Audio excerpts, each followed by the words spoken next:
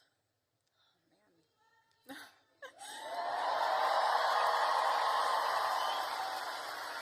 Love you guys, too. Oh, it's hard not to cry after watching that. I haven't seen that portion of him saying that video since that day happened. But Charlie, when he came onto campus, he loved to immerse himself in the culture of the campus that he was in. And so, from word on the street, you guys have a chant out there. I hear it's a good one. It's hotty toddy.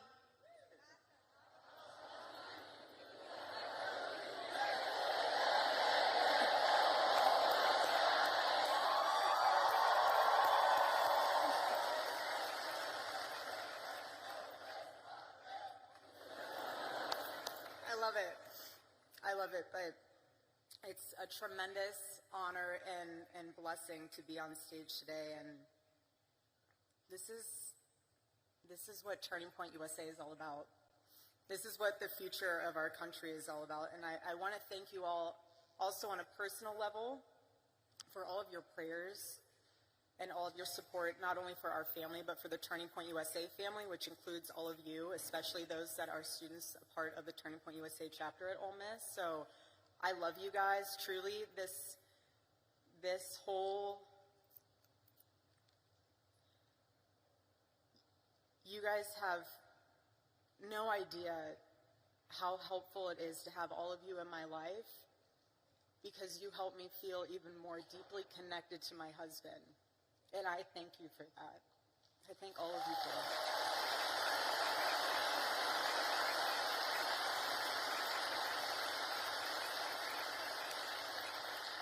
And I say that also because you guys are the heartbeat of Turning Point USA. You're the heartbeat of this organization, and every time we were at an event, especially one that Charlie was speaking at, he would always ask beforehand, he would always ask Mikey or the team, he'd say, who in the audience is a Turning Point USA chapter leader or chapter member? And whenever there was a student there, he would stop everything before the event and he would sit down with them.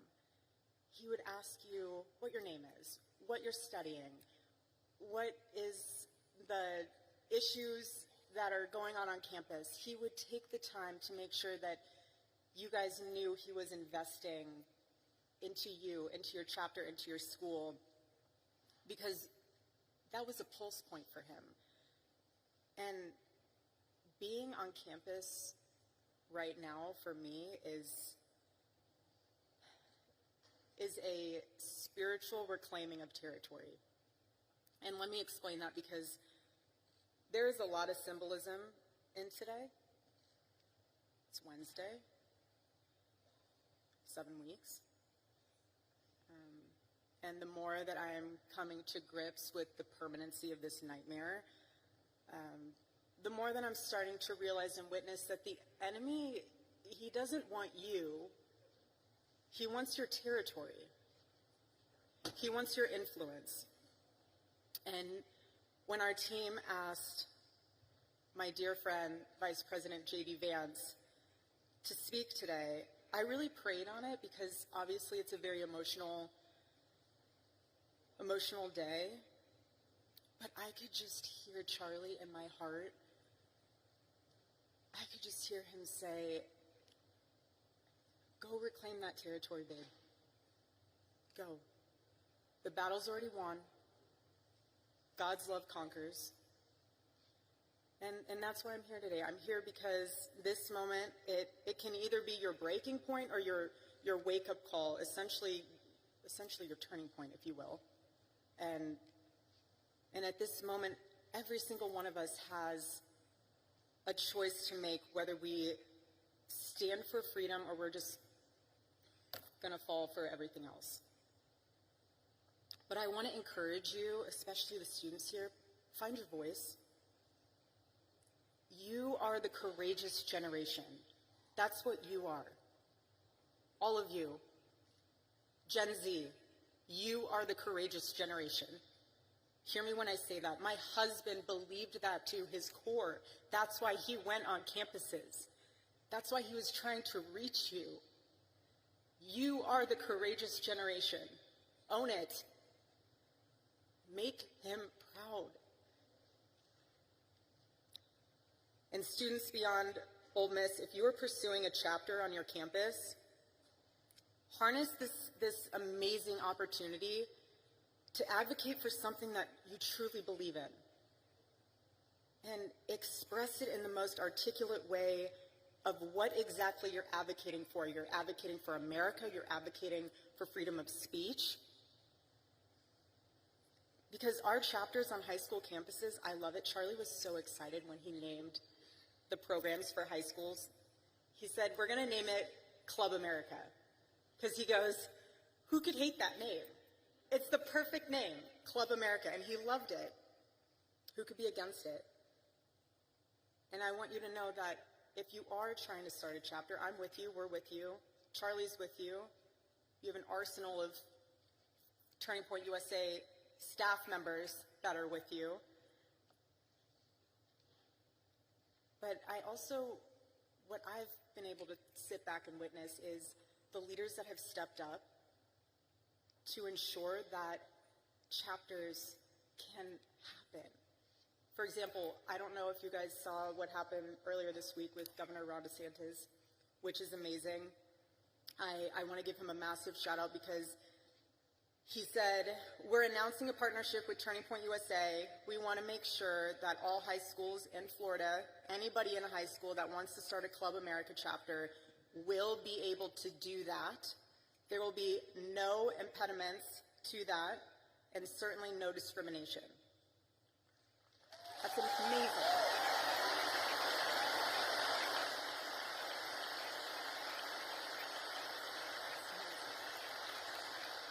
And then also, Governor Youngkin. I want to thank him as well. He donated generously to Turning Point USA to support new Turning Point USA chapters all over the Commonwealth of Virginia. How powerful is that? It's amazing. I'm so grateful. So when I heard that, I just looked up and I was like, all right, Charlie. 2 down, 48 to go. I see you. But Club America and Turning Point USA chapters, if you're wondering what those values are, it's life, liberty, and the pursuit of happiness, and that's what our country was founded on. And when you succeed in establishing that chapter, I want to commend you because that experience will leave a mark on you that will influence every choice that you make for the rest of your life and generations to come. Earn your voice. Charlie loved the word earn. Earn your voice. This is about your legacy. Each one of you in this room, everyone watching, when you earn your voice and you stand up for what is right, that is a part of your legacy, your family's legacy, just as much as it is part of Charlie's legacy. Don't forget that. Don't ever forget that. Because if there's one thing I've learned, especially being with Charlie for the past 7 years, it's that the hope we're looking for is not found in Washington. It's not found in media. It's right here. All of you. This is the hope. And he saw that. He saw that. It's in stadiums like this. Charlie had a visual in his head. He loved the on-campus events, but for the night events, he would send Tyler pictures and the team pictures of, I want our chapter events to look like this. And he sent a picture of one of the largest college football stadiums in the country, packed. That was his vision. And that's what makes all of this so powerful, because your generation is living at a crossroads. And you are living in one of the most defining moments in American history. And we are all witnessing in real time the battle that is raging for the soul of your generation. Again, your generation. This is far more than political. You will hear the world and the culture, for that matter, pressure you and say, go with the flow, don't ruffle feathers, don't say that, you might offend someone, you might lose some friends if you wear a red hat, if you go to a Turning Point USA chapter event. But when I hear that, I need to be so blunt and honest with you now, because before when I heard it, I said, okay. Now when I hear that, if you're worried about losing a friend, you might. I lost my friend. I lost my best friend. And if you're nervous about standing up for the truth, the assassination of my husband puts into perspective all those fears. It really does. Because my husband never went with the flow. He swam in the streams of significance. And Charlie knew so deeply to his core that comfort doesn't change the world. And you cannot influence the world when you look like it. The enemy of truth doesn't need to destroy a nation overnight. He just needs to convince people that truth no longer matters. And the enemy thrives when Christians don't speak up, when citizens don't vote, when students don't think for themselves. But in Ephesians chapter 5, verse 11, it says, have nothing to do with the fruitless deeds of darkness, but rather expose them. That's what it means to live as salt and light. To bring flavor to a world gone bland, and clarity to a world that lost its way and it's lost in confusion, because Christians are called to go into the public space to correct error with truth, and that's what my husband did. When he would sit there with his microphone, I got to watch this evolve over the years. At first, he would hold the microphone the whole time. He would listen. Then as years went on, he would put the microphone down, and he wasn't listening, he was hearing. He was absorbing what the students were saying and what they were asking. He was engaging. He was calm. He wasn't combative. He never insulted. He just wanted you to think.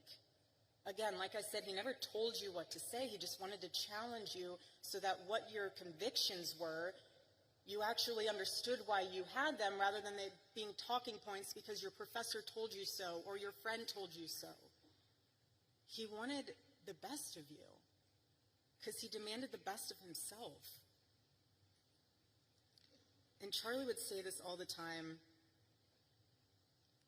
your rights don't come from the government, they come from God. And he knew what every founding father knew, and nearly almost every university has forgotten, that you cannot have freedom without virtue, and you cannot have virtue without God. And that's what makes this nation so different. That's what makes it worth defending as a courageous generation.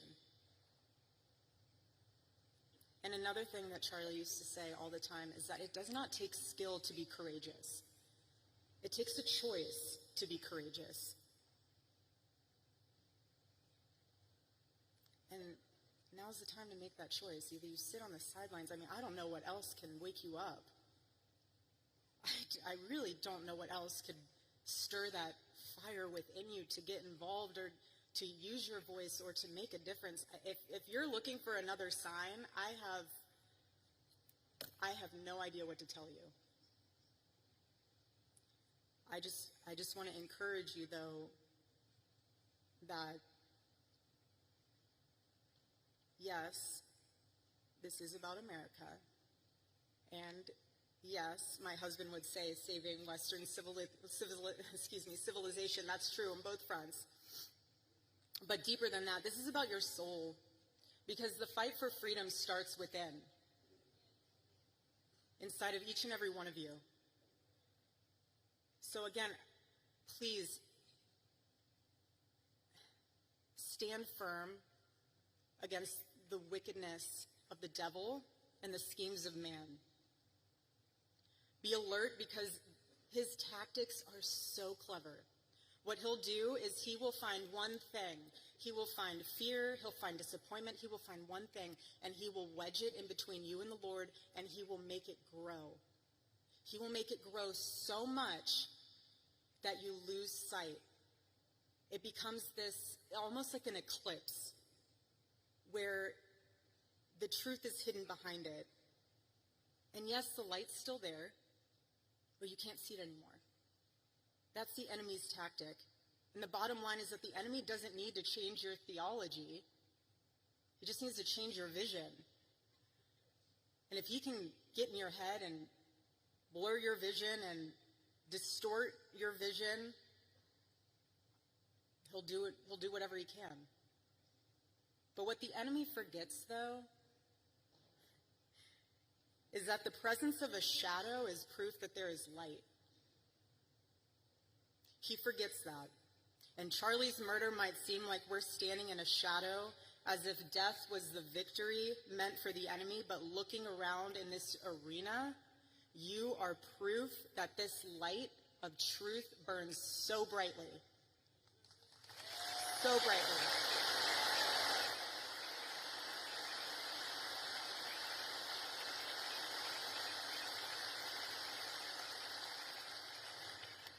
The Lord is calling you to rise. Please hear me when I say that courageously. He is. Do not be afraid. It is so easy to be afraid, but we are commanded to not be afraid. And when you take that stand, it will encourage and inspire someone else to do the same. Whether that is someone in your circle, whether that's a family member, whether that's someone you've never even met before because they saw you posting something on social media. You can't change a nation if you're enslaved to fear. And you can't call out corruption if you're still chained to comfort. And you can't stand for truth if you first do not kneel before the Lord.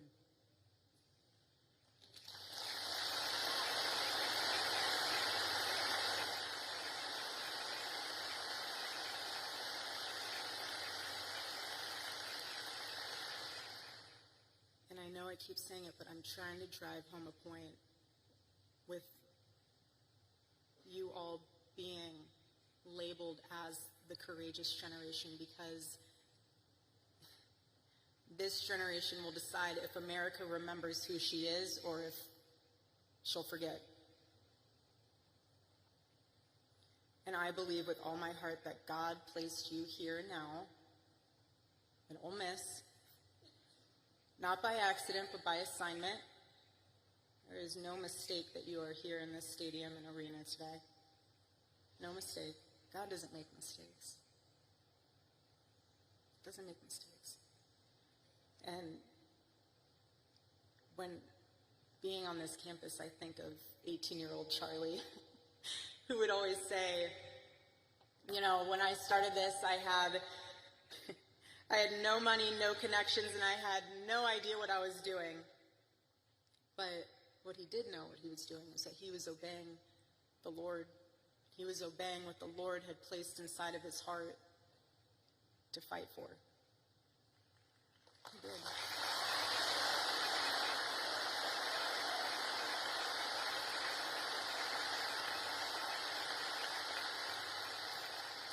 And he persevered. He persevered, and look what he left us. Look what he left us with. He didn't leave us empty-handed. He built a machine, and all of you are a part of that. Again, the heartbeat of Turning Point USA. That's what happens when you obey the Lord. A movement like this, it becomes unstoppable. It becomes the revival that it is. And I just want this to be the generation that says, we will not apologize for loving our country first. We will not be silent about our faith. We will not back down when the world tells us to kneel, because we bow only to the King of Kings.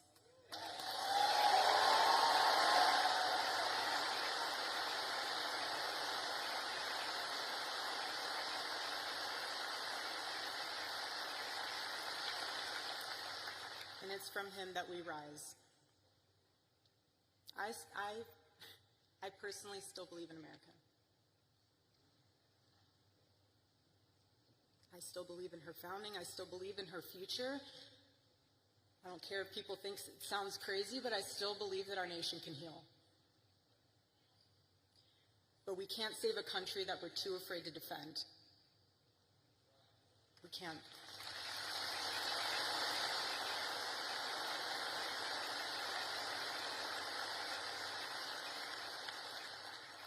On a more personal note, when we first moved in our home, inside of our bedroom, I had on the side wall, when you walk in, it was above the bookshelves, it says, on 2 framed pieces of paper, it says, "They will be known by the boldness of their faith."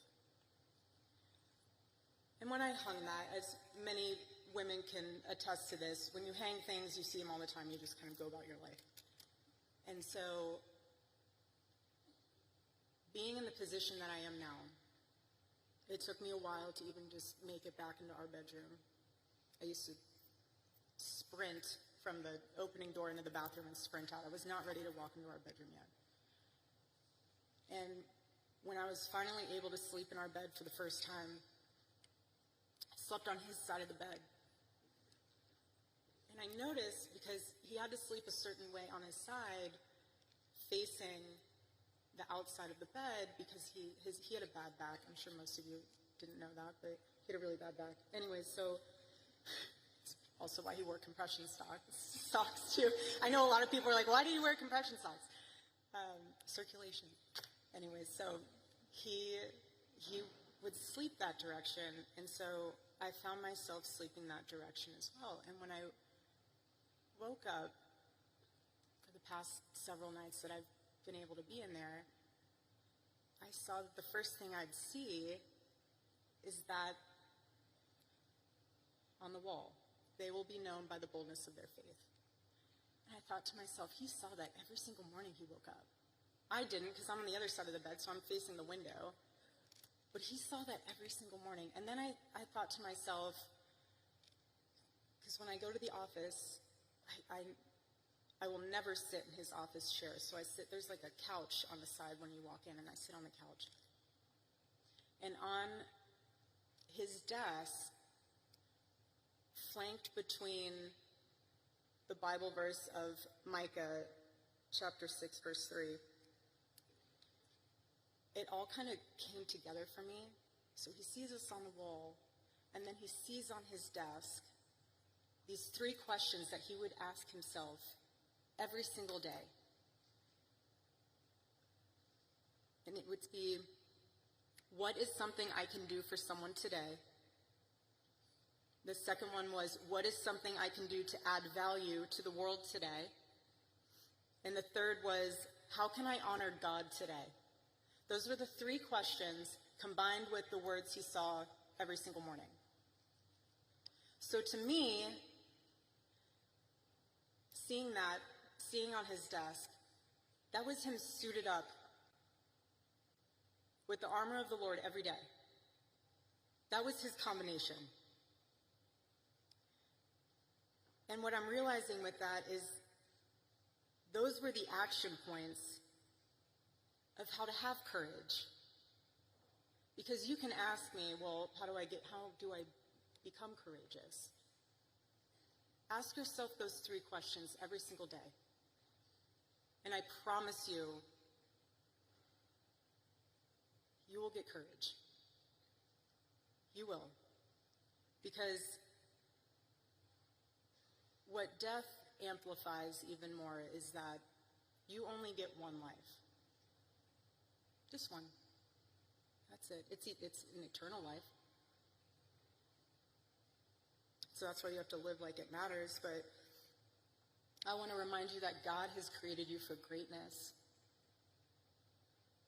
not for something that's lifeless, just greatness.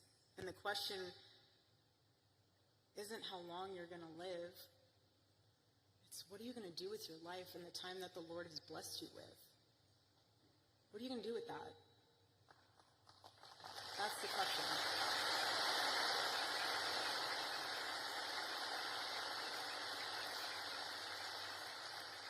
And when you get to the end of your life, will the Lord be proud of what you stood for? Will you be able to say that you ran the race, that you fought the good fight? Or will you realize that you wasted your time that the Lord has blessed you with chasing after things that didn't even matter? Hold that into perspective. And remember, being the courageous generation that you are, stand up for the truth, defend life, love your family fearlessly, love your spouse fearlessly, love this country, defend her, and serve our God. And don't think that it's someone else's role to do it. You do it. You do it. Do it for Charlie. Do it for Charlie.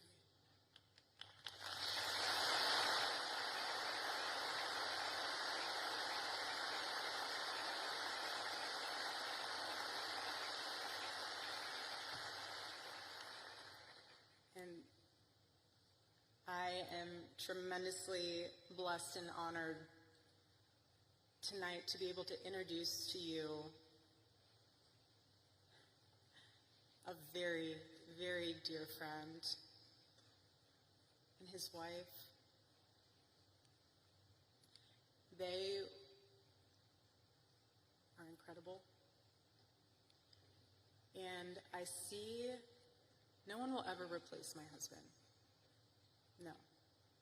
But I do see some similarities of my husband in JD and Vice President JD Vance. I do. And that's why I'm so blessed to be able to introduce him tonight, because he understands the fight that we're up against, and he can articulate that in a way that transcends race, that transcends demographic backgrounds. He's an amazing man. So please help me welcome to the stage Vice President JD Vance.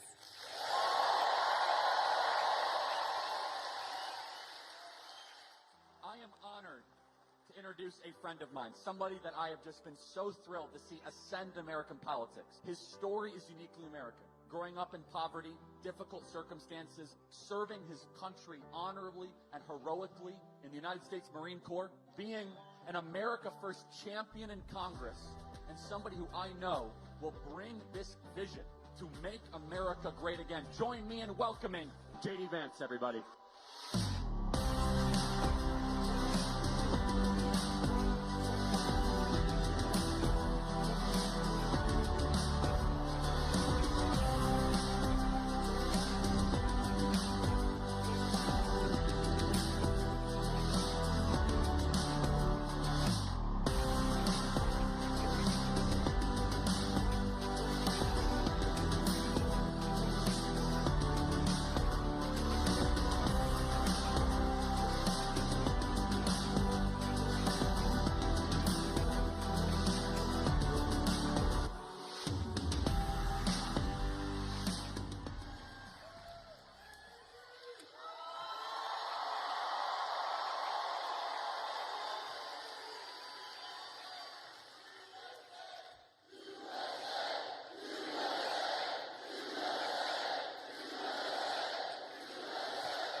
Miss, I got a question. Are you ready?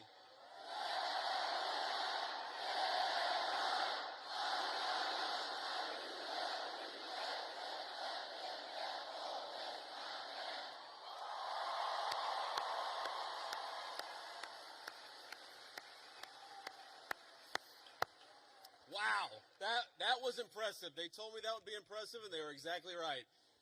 So let me say a few words of thank you first to my dear friend and the widow of my dear friend Charlie Kirk. Erika, you have been such an amazing inspiration to the entire country. How much do we love Erika Kirk? She's done a hell of a job.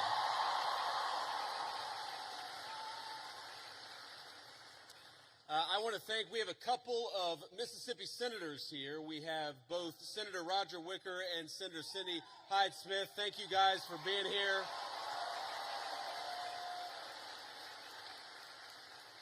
We have the governor of Mississippi with us. We got an all-star crowd here. Governor, thank you for being here.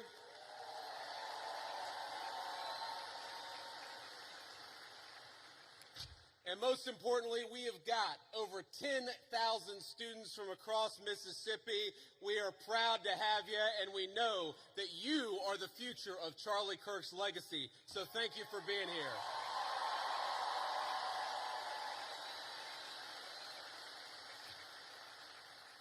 You know, I got this whole speech written, and I'm not going to deliver any of what I had written. I'm just going to speak from the heart, because that's what Charlie would so often do.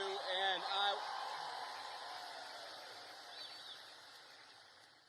you know, when I think about what we lost 6 weeks ago, it feels like forever ago when I was in a meeting in the West Wing and one of my staff members came in and said that Charlie had been shot. And then I looked at my phone and I saw all the text messages and realized that my dear friend had been very seriously injured. Now, in the West Wing at that time, we actually thought that Charlie had a chance. We didn't know that he was eventually going to pass away. There were initial reports from the medical team that maybe things were going okay. And of course, eventually Charlie took his last breath and went home to be with his Lord and Savior. I remember thinking at that moment, first, of course, about Erika and the children. They've got their oldest, their daughter, is very similar in age to our youngest child. And I remember thinking, what a terrible tragedy for that family. And the second thing that I thought was, what a terrible tragedy for the United States of America. Because Charlie wasn't just a political figure. He wasn't just a guy who went around campus and said very interesting things and hosted all of these debates. He was a person who, particularly to the young people of this country, to all of you, he had the very best advice. And I think that's the most important way for me to honor Charlie, which is to repeat that advice, something I found true in my own life. Charlie wanted all of you, whatever life path you chose, whatever career you chose, whatever you ultimately did for a living, Charlie wanted you more than anything to invest in the things that were worth having, to build a life that was worth building. And that started, the most important advice he ever gave you was fall in love, get married, and start a family. And I can't honor Charlie without repeating that most important advice.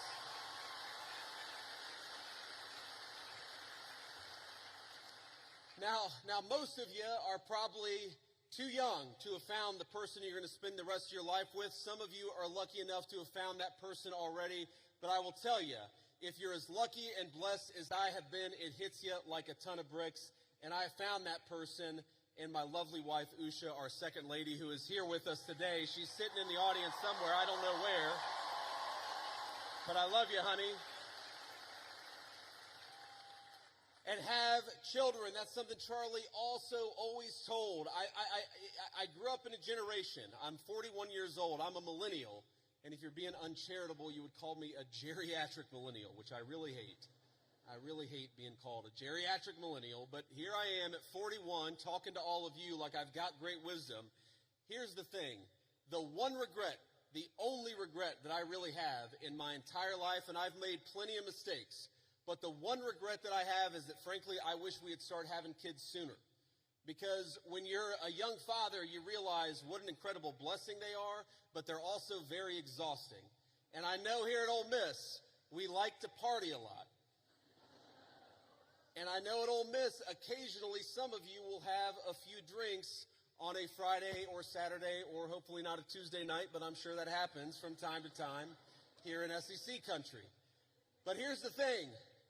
When you go out until 3 in the morning and wake up at 6 a.m. for class, the thing that I've learned in my old age is that incredible energy, God actually meant it for another purpose, and that purpose was to help take care of a family. So while you're young, have those babies if you're able to. That's something Charlie said all the time.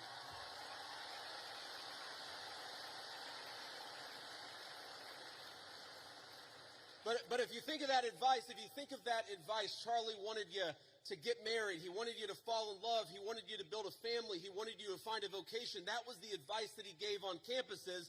But that's not just about you. That's also about our country and about our government. Because while you have the freedom to live life as you so choose, I have got a responsibility as your vice president to make the American dream as accessible as possible. And this is why, my friends, this is why we care about all the things that we care about. Why do I care so much about having a secure border in the United States of America? It's because I believe that when you let in a flood of illegal immigration, what it does is it drives down the wages of young people and makes housing unaffordable for the entire American population. That's why we closed down the border.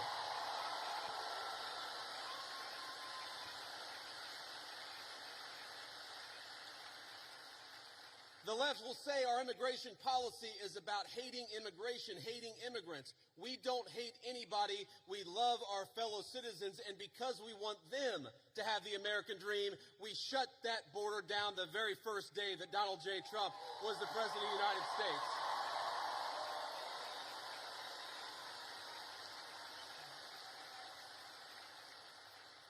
I care about you being able to afford a home, which is why we fought so hard to fix the broken policies of the Biden administration.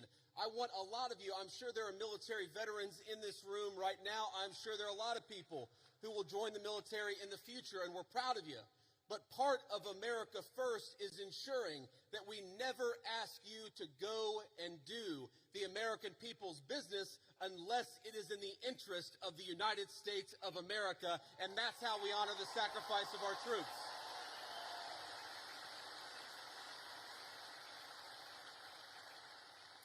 And that's why, my friends, that's why we care so much about free speech. As Charlie lived and died for the basic principle that we ought to be able to talk about our differences, we ought to be able to debate them, and we ought to have faith that the best way to make sure that the best idea wins is to actually just have a discussion. And that is what this event is all about. That is what Turning Points USA is all about. And I'm so proud, and most of all, I'm so grateful to each and every person, whether you're a Republican or a Democrat, for coming out and honoring one of the most important parts of Charlie's legacy, because we're going to have a discussion tonight, and that's what Charlie would want us to do.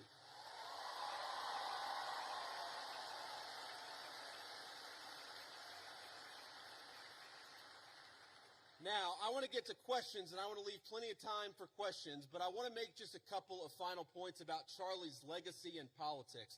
The most important thing about Charlie is that he was a great husband and a great father. Erika told me probably 12 hours after Charlie had been pronounced dead, she was just absolutely devastated. She was unable, you know, if you've ever known anybody who's grieving, sometimes it's unable, they're unable to even hold a single thought for more than a few seconds. And what Erika told me, and I'm going to get a little emotional, is that she said that Charlie never yelled at her, he never cussed at her, and that to me is a great legacy to leave as a husband and a father, for your wife to be able to say that my husband was always good to me and Charlie was a good man.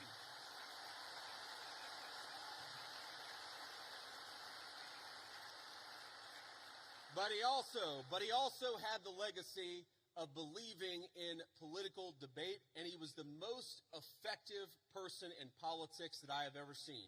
And by the way, that's not because Charlie always agreed with me and the president's policies. I remember one time in particular where Charlie Kirk called me, and guys, he was mad. It was one, you know, I wouldn't say the last conversation that I had with him, but it was in the last few months of his life. and he called me and he said, JD, I'm really worried. I'm really worried that what's going on in the Middle East right now is going to lead the United States into a protracted military conflict. I've never told anybody that Charlie was really worried about that in the final months of his life. Now, here's the thing. Charlie was so effective, and he was so trusted by both me and the President of the United States that when Charlie made that phone call, I didn't say, screw you, you don't know what you're talking about. I listened to him. And I really believe that one of the reasons why the President of the United States knocked out the Iranian nuclear facilities, but never got the United States into a protracted military conflict and never lost a single American in a Middle Eastern conflict is because we had the wisdom and the good sense to recognize that the American people are done with American troops dying in unnecessary foreign conflicts. But Charlie Kirk reminded me of that. Charlie Kirk.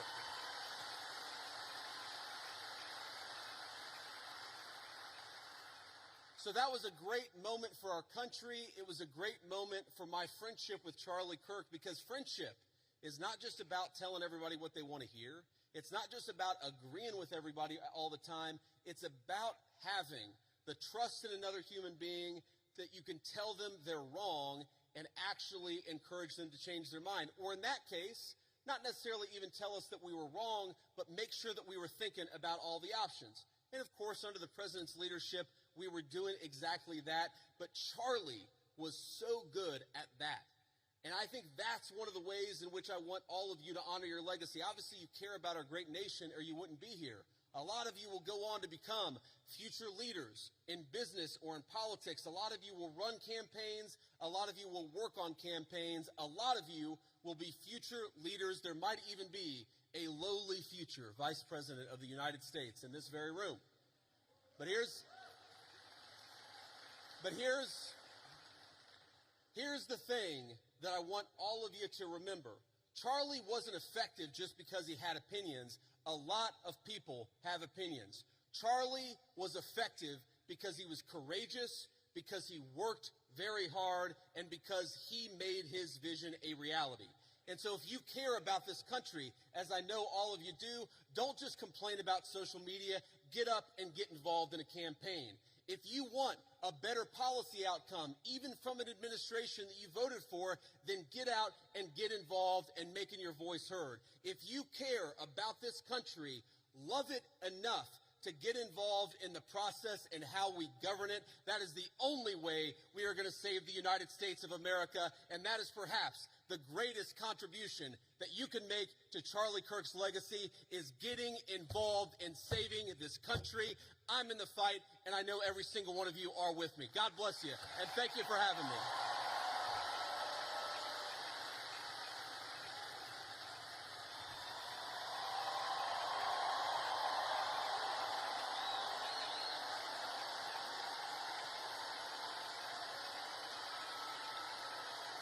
Thank you. But hey, please, I appreciate that, but we're not even halfway done. So here's I don't know what you're saying, but it sounds awesome.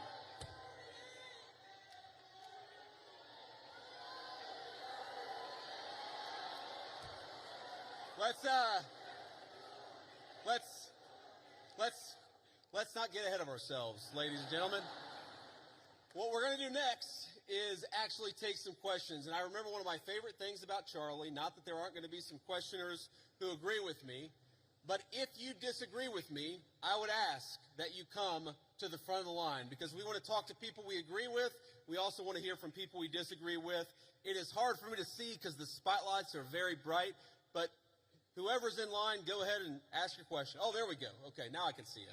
How you doing? Hi, Mr. Vice President. Thank you so much for being here. My name's Lucy. And I'm Ellie, and we're with the Turning Point chapter for this question. Thank you, guys. Yes. Can you tell us how your faith helps you in your role as Vice President?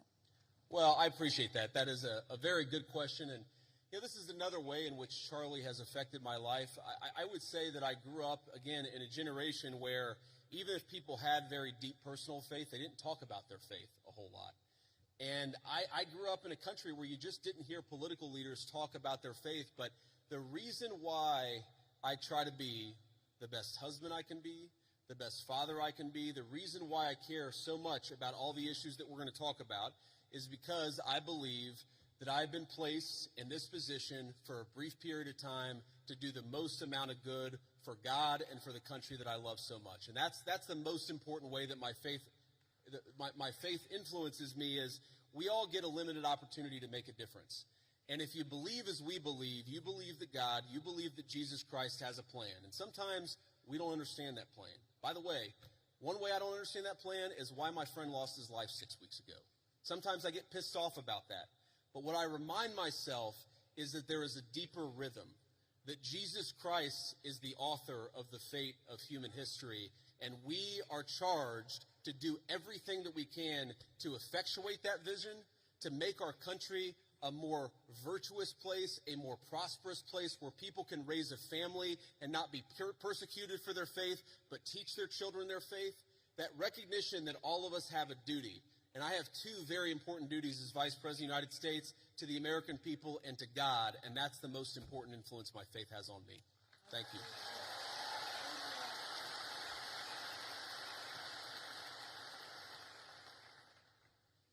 I understand your view on illegal immigration is it should be a top priority, strengthening our southern borders and fighting the massive drug trafficking that's taken place while securing jobs for the working class Americans.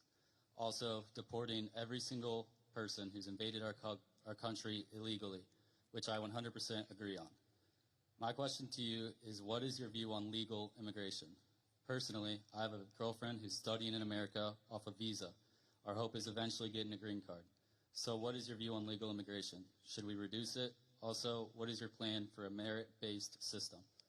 Yes, sir. Well, I appreciate the question. And look, my honest view is that right now, America, thanks in part to the Biden border invasion, but also thanks in part to a lot of bad immigration policy, right now we have let in too many immigrants into the United States of America. That is just a fundamental reality. Now, look, legal immigration is complicated because we let in about 1 million legal immigrants into the United States of America every single year, and I think the evidence is pretty clear that a lot of those immigrants are actually undercutting the wages of American workers. It's one of the reasons why the President of the United States, and a lot of us in the administration have encouraged H-1B reform, because if you look at the H-1B visa, what it's supposed to be is that you have a super genius who's studying at an American university, who's working at a great company. You want that super genius to stay in the United States of America and not go somewhere else. What it's actually used to do is hire an accountant at a 50% discount to an American citizen. I don't think that we should be hiring accountants from foreign countries when we've got accountants right here in the United States that would love to work for a good wage.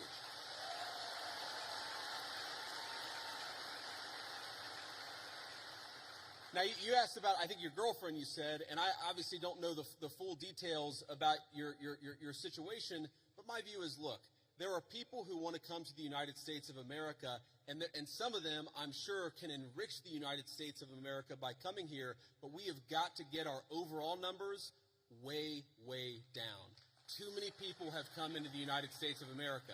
I am married to the daughter of immigrants who came to the United States in the 1980s. I do believe that some immigrants, many immigrants do in fact enrich the United States of America, but here's the problem. We don't even know how many illegal aliens we have. We don't even know. The best guess is probably 25, 30 million people. I've heard estimates as high as 50 million.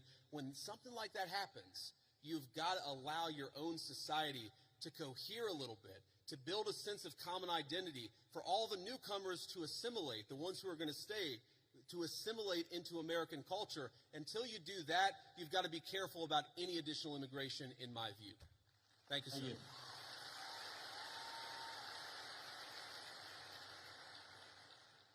Hello. I have a question about Israel and Trump's policy towards it. Do you think it's a conflict of interest for Miriam Adelson, an Israeli donor, to give millions of dollars to his campaign and then Trump have pro-Israeli policies? Well, if you're asking, do I think the President of the United States has a conflict of interest? No, I do not, because I know how the President of the United States makes his decisions, and I see it behind the scenes. Now, as the President himself has said, Miriam Adelson, who, by the way, I know, and I have a very good relationship with her, she is very clear about the fact. She doesn't hide the fact that she really loves Israel, and that is part of what motivates her political giving. That is a reality. At the same time, the President of the United States is America first through and through. And let me give you just a couple of examples of this. Number one, we have heard from some pro-Israel voices, some people who really love the state of Israel, that they don't want us to have a relationship with certain Middle Eastern countries. Well, the president, his attitude is, we need to build relationships with any country where we have shared interests, and he's going to do it if it's in the interest of the American people, and he's done exactly that.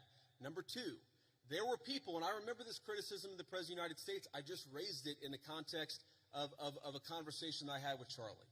I remember when people said that the President of the United States was going to get us into a multi-100,000 troop regime change war for Israel. This was 4 months ago. This was 6 months ago. Now, the people who accuse the President of the United States of wanting to get us into a regime change war for Israel, I wonder if they stepped back and said, you know what, we were wrong about that, because the President of the United States did not want to get us into a regime change war for any other country. He wanted to knock out a nuclear facility and get everybody back home, and that's exactly what he did. So I understand there's some frustrations out there, but I think the President of the United States, more than any president of my lifetime, is willing to stand up to anybody if he thinks it puts the interests of the American people first. Thank you. Hello, Vice President Vance. How you doing? Good. I have a question. Do you condone large private corporations such as Palantir hoarding data caches on U.S. citizens? No, I don't condone it. And here's the thing. So I get asked about Palantir a lot because there's this internet meme out there that somehow I am super in bed with Palantir. And here's the thing that I'd say about this. Palantir is a private company. They sometimes do a useful service, and sometimes they're going to do things that we don't like. You should be demanding that your representatives do two things when it comes to Palantir or when it comes to any other technology company. Number one, protecting your data. What's going on with artificial intelligence is going to mean that there are massive inducements to steal your data, to harvest it, and to use it against you to sell digital advertisements. That is not what I believe in, and I've been fighting against it, whether it's Palantir or any other technology company, literally before I ran for office. When I ran for office, I was criticized by Republicans in my Republican Senate primary because I was talking then about Google and Facebook harvesting our data. It's unacceptable. I don't care who does it. I don't want them to do it.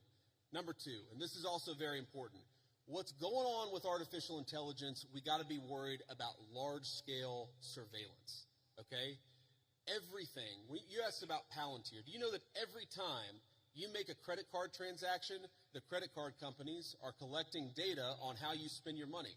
Do you know that every time you linger over a link on the internet for more than a half second, the search engines are collecting data on you so that they can sell you advertisements? One of the biggest questions for American policy over the next 10 years is how to ensure that you are a sovereign citizen. And you cannot be a sovereign citizen if any private corporation or any government can steal something from you that belongs to you. Yes, sir. Thank you. Thank you.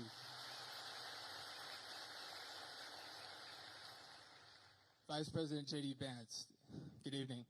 Thank My you. question is, the Republican Party, they stand for the right to bear arms. A lot of things the founding fathers really made a priority. Sure. And I feel as if requiring Christianity in public schools goes against the founding fathers' wish of freedom of religion. What do you think about that?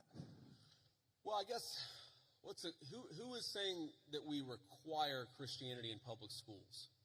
Just from what I've seen on the media and the news, it seems like the Trump administration had wanted to make praying in schools and Christian values incorporated.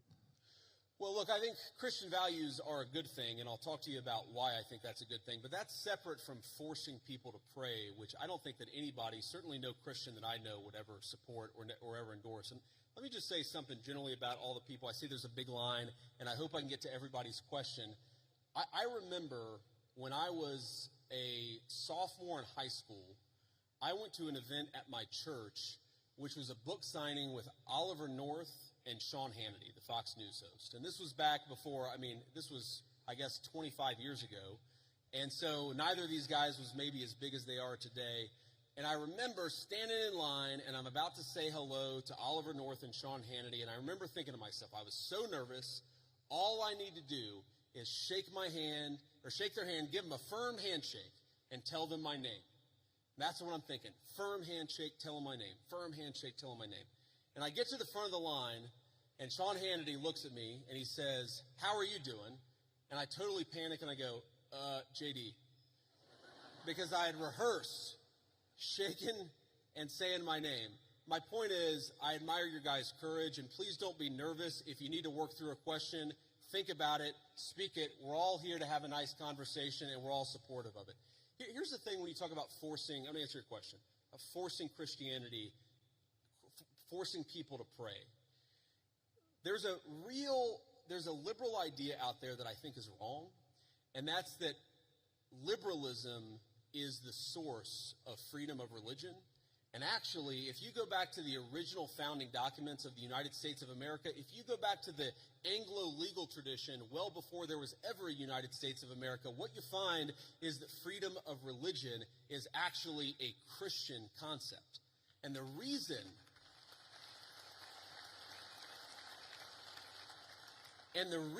it's a Christian concept is very simple.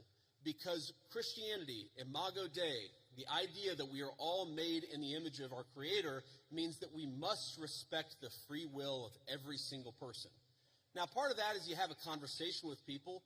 Having free will doesn't mean that you're not allowed to encourage somebody, that you're not allowed to talk to somebody about your faith, that you're not allowed to talk about certain values in school. When our founders talked about freedom of religion, they didn't mean you weren't allowed to say a Christian prayer in a public school or that you weren't allowed to talk about Jesus Christ in a public forum. They just meant that nobody could force you to profess the Christian faith. That had to come from your own free will. And I believe that, and I think every Christian who I've ever spoken to believes that the source is the Christian, the source of your faith. The Christian understanding must be your own free will. But here's the thing about Christian values. There are a lot of Christian values out there that I think that we've just sort of assumed and we've in fact taken for granted.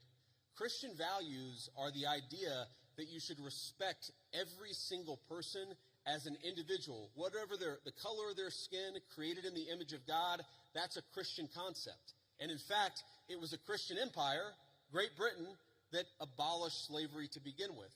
The idea that we should eliminate child sacrifice. What did the Christian settlers find when they came to the New World? They found a lot of civilizations that were murdering babies in weird religious rituals. It was Christianity that said we don't kill children just because they're somehow inconvenient to people. A lot of the things, human rights, the very idea that human beings have rights are a Christian concept. And so I'd ask you, my assumption based on the question is that you're skeptical of Christianity, or at least of certain public professions of Christianity.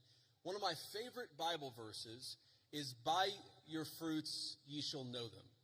And I think that the fruits of the Christian faith are the most moral, the most just, and the most prosperous civilization in history. I make no apologies for believing that Christianity is the pathway to God.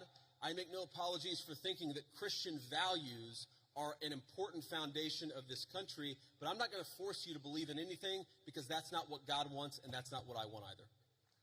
So, go ahead. With the school system, do you agree that there should be Christian implementation, or do you think that school system should be neutral and be focused on science, literature, reading, writing, arithmetic? Well, I reject the idea that anything is purely neutral. Okay, there are, for example, let's take a basic scientific fact, and this is a little spicy. I'm not trying to make this too controversial, but take the basic scientific fact of, can you take a pill to change your biological gender? Okay, now that's something that 15 years ago, quite literally, every single scientist in the Western world would have said, absolutely not, that's crazy, and now people will. I think the premise of your question, I don't totally share it because I don't think perfect neutrality is possible. What is it? You talk about history. Was Christopher Columbus a great explorer, or was he a guy who committed genocide against the native populations? These debates, I'm happy to have them, but I reject the idea that there are truly neutral debates. Anybody who's telling you their view is neutral likely has an agenda to sell you, and I'm at least honest about the fact that I think the Christian foundation of this country is a good thing. Next. Okay, thank you. And for the pill you're talking about, what do you mean specifically? Are you talking about testosterone, estrogen? Yeah, I'm talking about hormone replacement therapy. That's what I'm talking about. Just to be respectful, let's keep it going. Yes, thank you. Have a good night. You too. Hello, Mr. Vice President. Thank you so much for giving this opportunity to talk here today. I did not agree with many of the things that you said right ahead of this, but I don't think that's my point to discuss here. What I want to ask is, you are married to a woman who is not Christian. In her Wikipedia, I mean, I just looked that up. I wanted to know what her faith was. I didn't know this before. But she still calls herself Hindu. You are raising three kids in cultural, racial, religious household.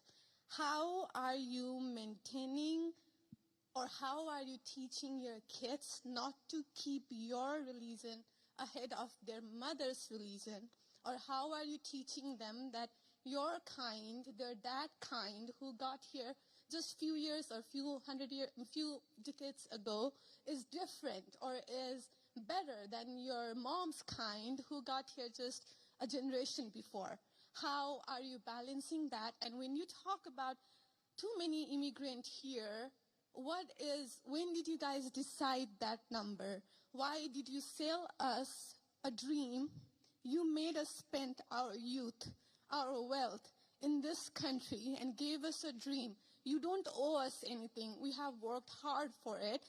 Then how can you, as a vice president, stand there and say that we have too many of them now and we are going to take them out to people who are here rightfully so by paying the money that you guys asked us? You gave us the pack, and now how can you stop it and tell us we don't belong here anymore? And one more thing.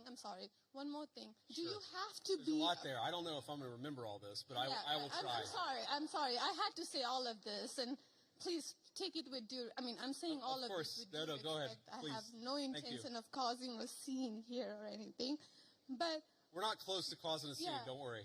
But we talked about Christianity, all of this. I'm not even Christian, and I'm here standing to show support.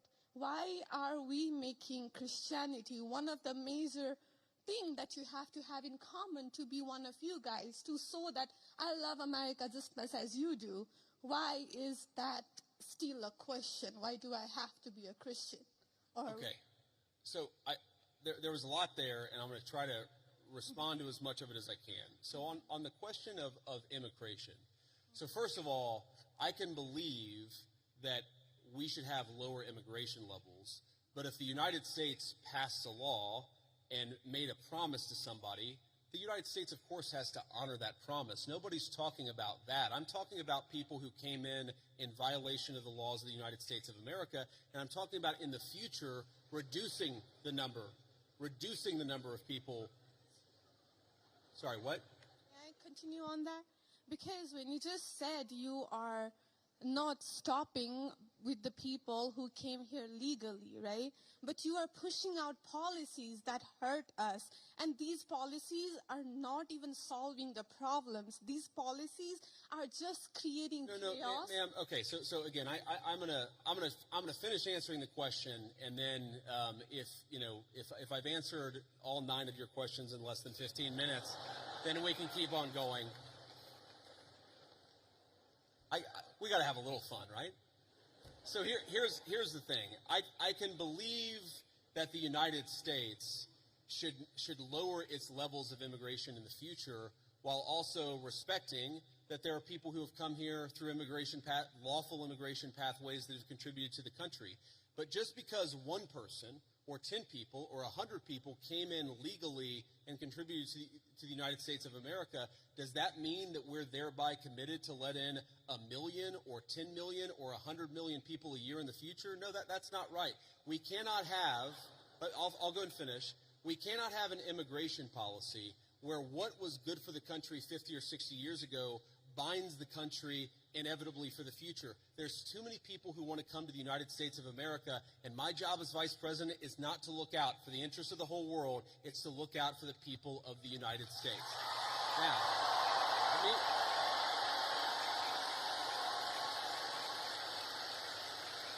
Now, you asked a personal question about our interfaith household. And yes, my wife did not grow up Christian. I think it's fair to say that she grew up in a Hindu family, but not in a particularly religious family in either direction. In fact, when I met my wife, we were both, I would consider myself an agnostic or an atheist, and that's what I think she would have considered herself as well.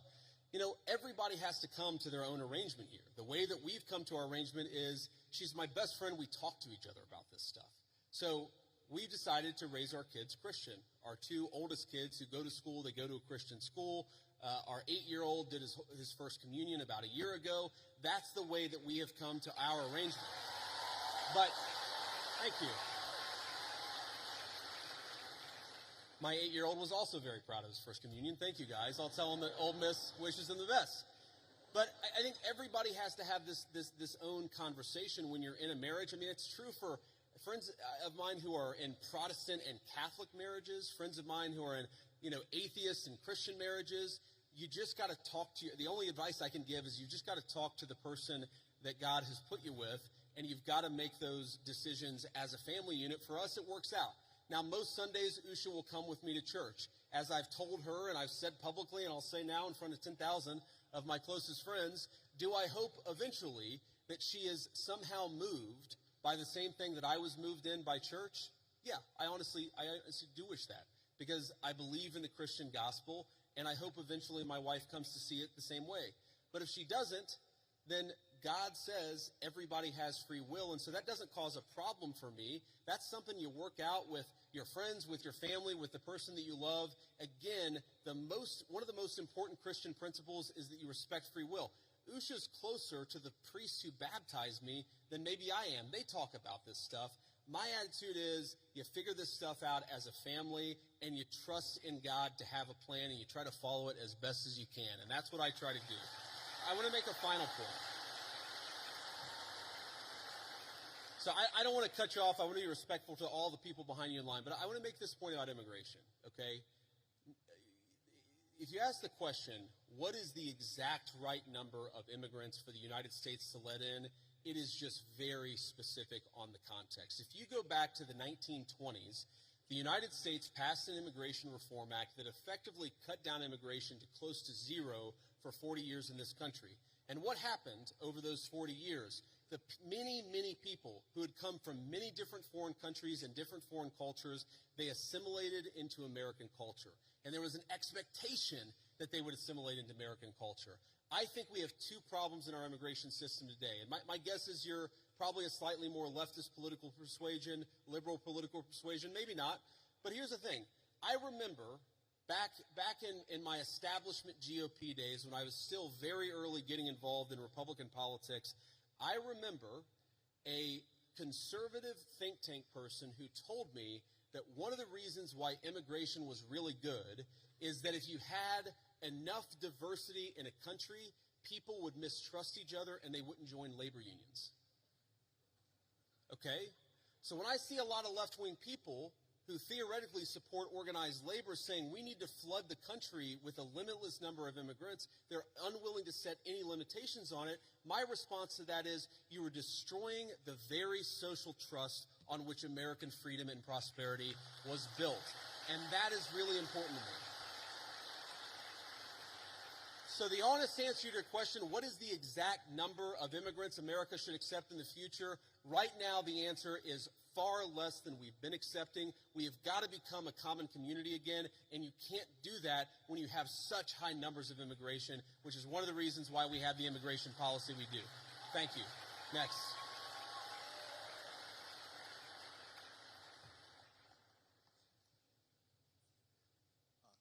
evening, Vice President Vance. I just want to say it's an honor to actually be able to talk to you. It's an honor to be here. Thank you. Thank you. One of my biggest questions is, I feel like one of the biggest problems that America is facing today is that ever-growing social political divide, and we're seeing this on the Republican and Democratic side, but we've seen that a refusal to cooperate with the other side has led to some major issues, including right now the government shutdown. And I wonder, as the party in power, what are your plans to address that issue towards, reaching that olive branch out to the other side to actually come to an agreement on how to go forward with our government? Look, it's a very good question. And let me just say, on the government shutdown in particular, the reality here is that there's a very simple bill that just reopens the government. It does it through pretty much the end of the year. That got every single Republican in the House of Representatives to support it, and then it got 52 Republicans in the Senate and 3 Democrats in the Senate to support it. But because of weird Senate procedural rules, it requires a 60-vote threshold. So on that issue in particular, when you have every single Republican with like 2 exceptions in both houses of Congress, I feel pretty confident. I know that I'm partisan. I know I have an R next to my name, but I feel pretty damn good saying the shutdown is the Democrats' fault because we voted again and again to open.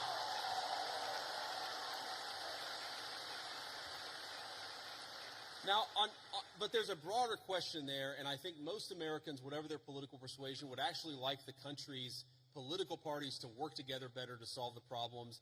And look, and I agree with that. And my approach when I was in the United States Senate was to try to find some issues where we could agree with the other side on and try to work with them on it. And let me give you one example. I really worry about concentration in the corporate sector. I worry about big corporate monopolies. I worry that when you have only 1 or 2 companies dominating an entire sector, it's bad for liberty and it's bad for prosperity. So you may be shocked to hear this, but I actually worked with Elizabeth Warren on some anti-monopoly stuff when I was in the United States Senate. But here's the problem. The problem is there is actually a lot of things where we could work across the aisle. There are a lot of President Trump is in my view, you haven't seen organized labor ever get behind a Republican at least in 100 years like they have behind Donald J. Trump. There are a lot of areas of common ground on that question. The problem is, as reasonable as some of these people can be in private, in public, the current obsession of the Democratic Party in leadership, I'm not saying every Democrat in the country, but the current obsession of every Democrat in Congress is get President Trump, fight President Trump, attack President Trump. It is impossible for us to work across the aisle unless a person is willing to put down their partisan sword, shut the hell up about fake scandals related to Donald Trump, and actually work with us. That's the way you make this happen. Next. Thank you. Thank you. Next. I'm going to try to get through as many as possible, guys. Thank you. Good evening, Mr. Vice President. Hello. Hi. I actually drove here all the way from Memphis, Tennessee. Go Tigers.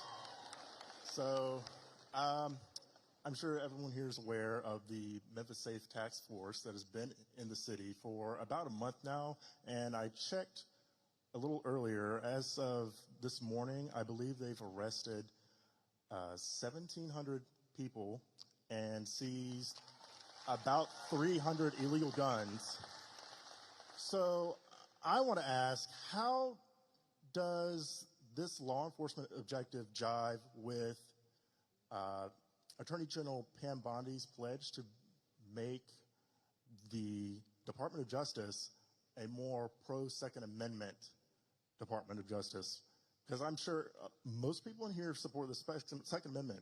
So how can Republicans and this Department of Justice use the current gun laws that are on the books that a lot of pro-Second Amendment advocates disagree with, that we wanted to overturn in the big, beautiful bill, but we didn't get it?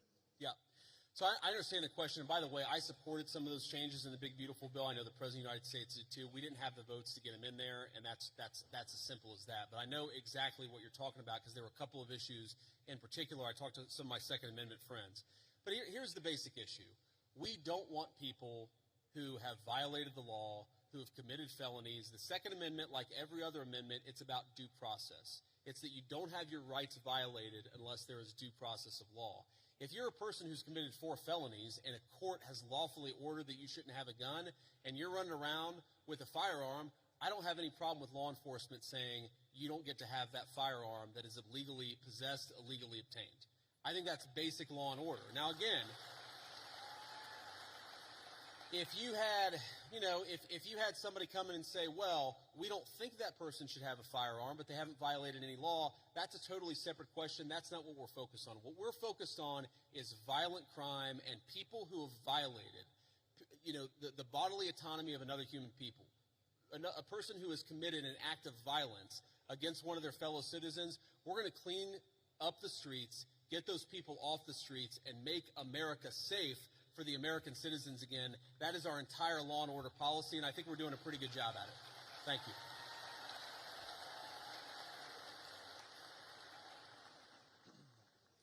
Thank you for the opportunity to speak. I'm a Christian man, and I'm just confused why that there's this notion that we might have owe Israel something, or that they're our greatest ally, or that we have to support this multi-hundred-billion-dollar foreign aid package to Israel to cover this, to quote Charlie Kirk, ethnic cleansing in Gaza. I'm just confused why this idea has come around, considering the fact that not only does their religion not agree with ours, but also openly supports the prosecution of ours. Yeah, so let's say a few things about this. First of all, when the President of the United States says America first, that means that he pursues the interests of Americans first. That is our entire foreign policy. And that doesn't mean that you're not going to have alliances, that you're not going to work with other countries from time to time. And that is what the President believes, is that Israel, sometimes they have similar interests to the United States, and we're going to work with them in that case. Sometimes they don't have similar interests to the United States. And this example, the most recent Gaza peace plan that all of us have been working on very hard for the past few weeks, the President of the United States could only get that peace deal done by actually being willing to apply leverage to the state of Israel. So when people say that Israel is somehow manipulating or controlling the President of the United States, they're not controlling this President of the United States, which is one of the reasons why we'd be able to have some of the success that we've had in the Middle East. Now, you ask about, sort of Jews disagreeing with Christians on certain religious ideas. Yeah, absolutely. It's one of the realities is that Jews do not believe that Jesus Christ is the Messiah. Obviously, Christians do believe that. There are some significant theological disagreements between Christians and Jews. My attitude is, let's have those conversations. Let's have those disagreements when we have them. But if there are shared areas of interest, we ought to be willing to do that too. For example, one thing I really, really care about is the preservation of the Church of the Holy Sepulchre in Jerusalem. Christians believe that that is the site where Jesus Christ was crucified, and also that his tomb is right there as well. My attitude is, if we can work with our friends in Israel to make sure that Christians have safe access to that site, that's an obvious area of common interest. I'm fine with that. What I'm not okay with is any country coming before the interests of American citizens, and it is important for all of us, assuming we're American citizens, to put the interest of our own country first. That's what we're going to do. That's what we try to do every single day, I promise you. Thank you.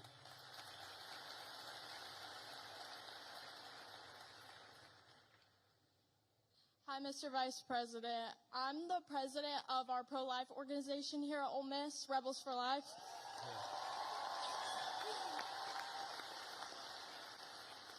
And I myself, as the president, am 100% pro-life. And I know you've stated, you being Catholic, that in the past, you've stated that you're 100% pro-life. But since joining the presidential campaign as the VP, you've kind of wavered how you see abortion. So I'm just wondering what your stance is right now. Sure. And do you think that someone else's right to liberty trumps someone else's right to life? Well, first of all, I appreciate your question, and I appreciate the work that you do. You asked the question, do I think somebody else's right to liberty trumps somebody else's right to life? No, I do not. I, in fact, do not believe that. Now, you said, and I'm going to take issue with something you said, just the premise of the question, which is that I've wavered on the pro-life issue. I really do believe that the president has been the most pro-life president in the history of the United States of America. Now, that said, there are two things that I think we have to keep in mind here. Now, one is the very, very hard question of, when we talk about our abortion policy, there are some very, very difficult edge cases. There are cases where you've got, an 11-year-old girl who was raped, who it would be unsafe for her to bring the baby to term.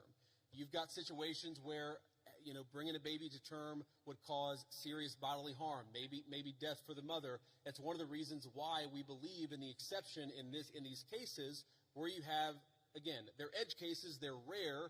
I think the pro-abortion community would have you believe that's 90% of abortions. That's not true. But we got to be honest about the fact that there are some edge cases. The second thing I'd say about this is that we have to be prudential and practical in what can get accomplished. And there may be disagreements about what exactly that is, but if you look at the pro-life victories that the President of the United States has been able to achieve, he's been able to achieve them because he has worked within the system that we have. If your attitude is you are going to pursue the most aggressive pro-life option, even if it means you lose every election and every outcome means that you're going to be in a situation where the Democrats have abortion on demand up to the moment of birth to the very end. You've got to work within the political constraints that we have. Now, here let me just say something about this. And somebody asked me earlier about my Christian values. And one of the points I made is that when the settlers came to the New World, they found a very widespread child sacrifice. I imagine there are some people who don't agree with my view on the pro-life issue. Let me just make an observation. If you go to historical archaeological sites where there were brothels, and the two oldest businesses in the world are gambling and prostitution, so there were brothels even in very ancient civilizations. If you go back to ancient brothels and you dig up the bones of the women who are working in these places, you will very often find a lot of children who were buried with them. And the answer is that whenever a society decides to discard innocent babies, they also don't treat their women very well. And whenever a society mistreats its women, it is very often the babies who come right after that. There is a reason why Christian civilization ended the practice of child sacrifice all over the world, and it's one of the great accomplishments of Christian civilization. I believe that we should try to be protecting every unborn life. There's a question of exactly how we do it, but I would never say that anyone's right to life should be sacrificed. Thank you, ma'am.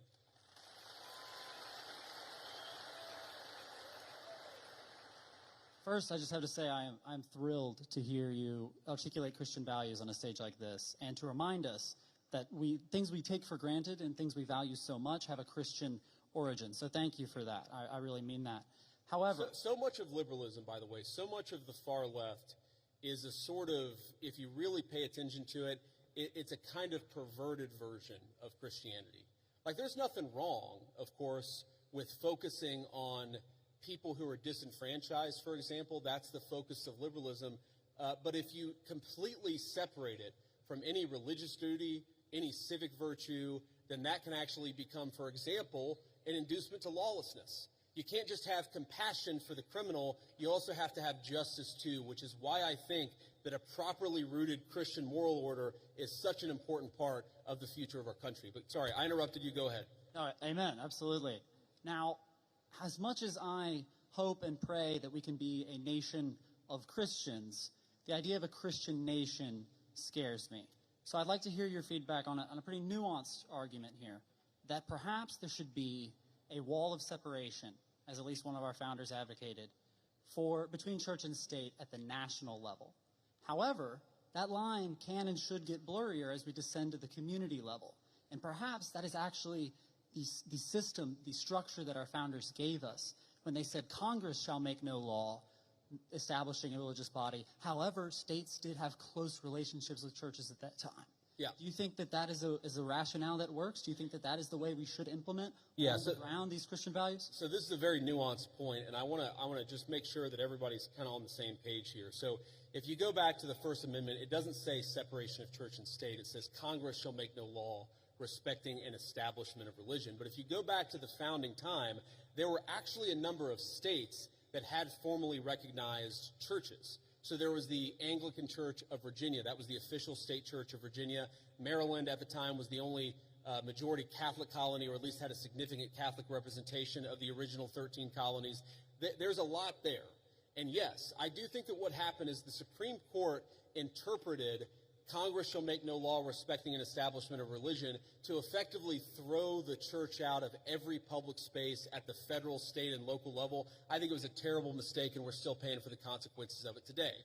But and I think this is your point, if you were to undo that, if you were to get back to a system actually meant by the founders where Congress is not setting up an established religion, but people in their local communities can kind of do whatever it is that they want to do, I think that would be a better system than what we have today. But I think the most important principle that we have got to remember is you do not have to completely kick God out of the public square, which is what we've done in modern America. It's not what the founders wanted. It's not good for the United States of America. And anybody who tells you it's required by the Constitution is lying to you.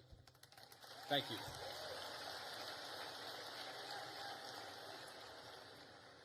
Hello, JD. How you doing today, man? Good. How you doing?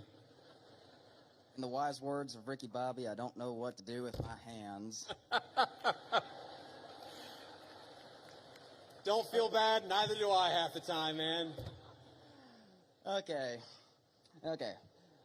First off, yeah, laugh it up. Okay, first off, I just want to say I am a huge supporter of the Trump administration. I was 3 months too late to vote for you guys, but if I could have, I would have.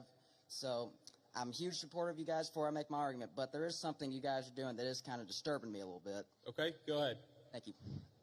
You guys have sent the military into Washington, D.C. and a few other cities that I can't think of off the top of my head, which, first off, they've had wonderful results. Like, no one can deny the results of that. It's wonderful. Some might even say the greatest.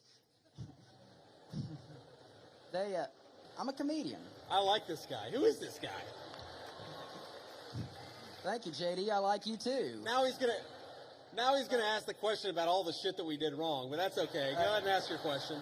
But yeah, I'm just wondering, well, it's not necessarily something you did wrong, but it's what could someone else do wrong? Let's say we get a complete tyrant in office, and let's say Turning Point USA is having a huge protest against something really bad that we don't like, and let's say he's a president is saying that it's getting violent. How can we? I'm trying to think. My mind's kind of blank. What is the difference between what you're doing and how could we prevent someone from abusing that power? Yeah. So look, I understand where the question is coming from, and I think it's a fair question. And it's going to sound like I'm being sarcastic, and it really is not meant in any offense. But when you talk about what could another administration do, to take a wild, hypothetical example totally off the top of my head, what if Joe Biden sent the Federal Bureau of Investigation to start arresting his political opponents? Okay? So here's something that I want conservatives, I want every conservative to remember. It's an important part of my entire political philosophy is we cannot be afraid to do something because the left might do it in the future. The left is already going to do it regardless of whether we do it. That is the takeaway of the last 40 years. And in particular, if you look at what we're doing, if Joe Biden wanted to deploy the National Guard to a red state in a place where the murder rate was twice what it is in third world countries to actually go after murderers, that would be a great use of the National Guard. Unfortunately, I don't think Joe Biden would use it like that. What I'm worried about, frankly, is what the far left already did with American law enforcement, and that is the thing that we have to prevent against. And the answer to that question is you make sure the people who did it face penalties for using the federal power against American citizens. And by the way, That's exactly what we're trying to do. Thank you. Thank you, JD. Honor to meet you, man. Good to meet you too, man.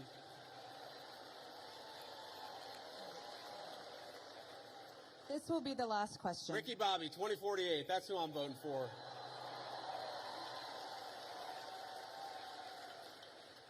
This is the last. Oh, wow. We've been here over an hour. That's amazing. Okay, I'm sorry. Those of you who didn't get to answer a question, I tried to be as quick as I could. Go ahead. Mr. Vice President, I'm humbled and honored to be here. Recently, President Trump endorsed a candidate to run against Republican Representative Thomas Massie, who has opposed and criticized some of the Trump administration's aims. How would you address those who fear that principled disagreement or independent thinking is discouraged within the party because of how it can be framed as a betrayal, instead of as internal accountability or an opportunity for debate and negotiation? So it's a very good question. And let me say, this one is hard for me. And the reason it's hard for me is because Thomas Massie and I, he's one of the first people that ever reached out to me about my book or about political office. I've known Thomas Massie well before I ever got involved in politics. Thomas's wife died well, maybe it was a year and a half ago, 2 years ago. It was a little while ago. She died very unexpectedly, was a very sweet and kind woman, and I was probably one of the first people that called Thomas to offer my condolences. I think the problem with Thomas, and I've told him this in private, and now I guess I'll say it in public, is it's one thing to disagree with the party on a particular issue. It's one thing to to have your independent stand on a number of questions. And by the way, some of the stuff where Thomas Massie has been independent against the Republican Party, I've agreed with him with. Thomas and I worked together during 2023, where I was trying to stop the limitless flow of American money to Ukraine, and Thomas was one of the people I was working closest with it. But that's one thing. Being independent, having your own opinions is one thing. Voting against the party on every single issue, you're eventually going to make too many enemies. And that is the problem that Thomas has had. It's not one issue. It's not 3 or 4 issues. It's that every time that we've needed Thomas for a vote, he has been completely unwilling to provide it. That is why the President of the United States has trained his ire on Thomas Massie. It's because we can never count on him for some of the most difficult votes. I wish that that weren't the case. I say that as somebody who's known Thomas well before I got into politics, but politics is politics, and when you always vote against the party, you can't expect the party to actually back you. That's the reality. So, let me say just a couple of final things before I hit the road here. And one, it has been such an amazing honor to be with all of you this evening. I want to say 2 things.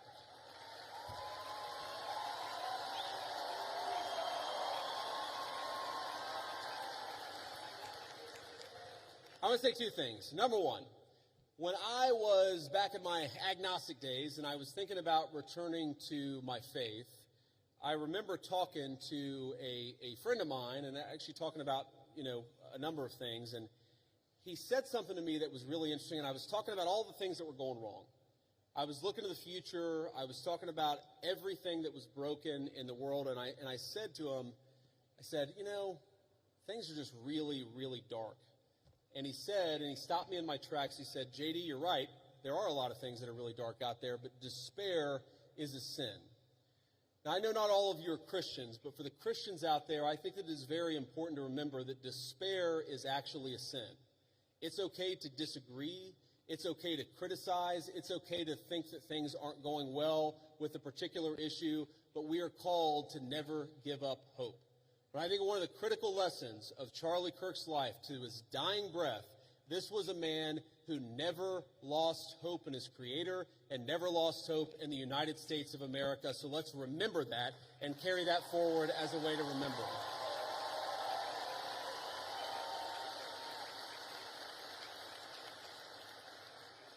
And the second thing that I want to say is, in line with despair being a sin, look, I imagine that I can tell most of you apparently agree with a lot of what I said. I'm sure that a lot of you disagree with some of the things that I've said.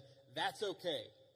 We don't need in our political movement people who agree with us on every single issue. We got a couple of questions about Israel. We got a couple of questions about the National Guard deployments.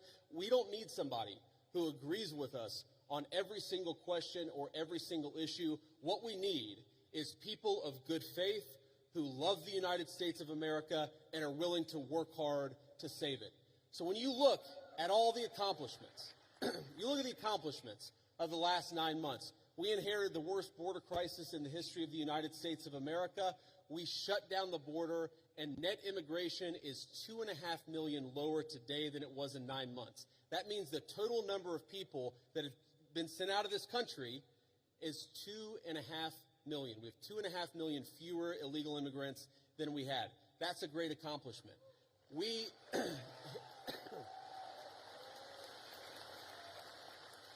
We inherited a terrible affordability crisis from Joe Biden, and I'm not going to tell you everything's perfect because it was a real bad situation that we inherited, but inflation is consistently below economists' expectations, and we are chipping away at it every single day.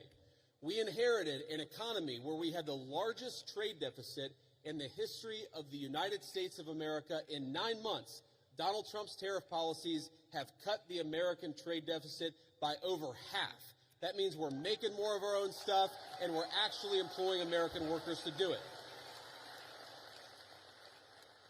And all that is to say that very often Charlie Kirk would call me and he would say, not attaboy, but he would say, do more, do more, do more.